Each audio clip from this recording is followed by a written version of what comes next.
Ganjam Khallikote 16 number जातीय Rajpath गुरापल्ली toll plaza निकटू गोरु बोझे truck जबत होईछि। 22 गोटी गोरु को अति अमानुषिक भाव बांधि खोर्धारू आंध्र सीमांत को ट्रक जोगे चालाण होता। खलिकोट बजरंग दल सूचना पाई टोल प्लाजा निकटू गोरु बोझे ट्रक को जबत कर खलिकोट थाना जिम्मा देइछन्ति। सेपटे पुलिस ड्राइवर को अटक रखी अधिक पचराउचरा करुछि। संतोष कुमार मिश्र खलिकोट बजरंग दल संयोजक। देखु ये जो गो चालाण तो बंद होगा ना नेउनी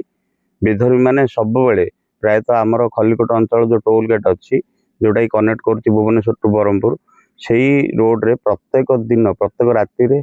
प्रायतः शह शह गाड़ी जाऊँगी गाई गाड़ी एमती जाऊँगी गो चालाण हो गोमाता मान को बहुत निष्ठुर भाव में बेक को मुह को बांधी माने बहुत निष्ठुर भाव में चालाण कर आमर स्लाटर हाउस को निया कंचई खाना को हेले बजरंग दल द्वारा संभव होनी जी पारे सब राति अंधेर संभव नुहे जी पार बजरंग दल पिला कि गो सुरक्षा पिला राति अंधेर रही जितना धरी पार्टी से दिगरे आज यही ट्रक टाक आमर ये आमर टोल गेट रे से खोर्धा आड़ू आसूला भाई मैंने टोल गेट ठू धरले। मु कह कथा टोल गेट निकटतर तार पड़िशा कहले चले हम भेजीपुट फांडी से पुलिस अधिकारी अच्छा प्रशासनिक स्तर में जदि टोल गेट रे प्रतिदिन राति रे जदि पुलिस ड्यूटी था अंततः दीटा होम गार्ड जगी था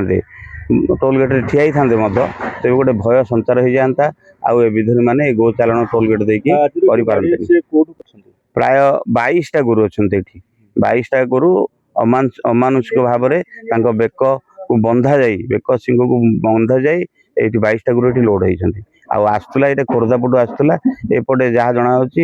आमर आंध्र अभिमुखे जाऊला।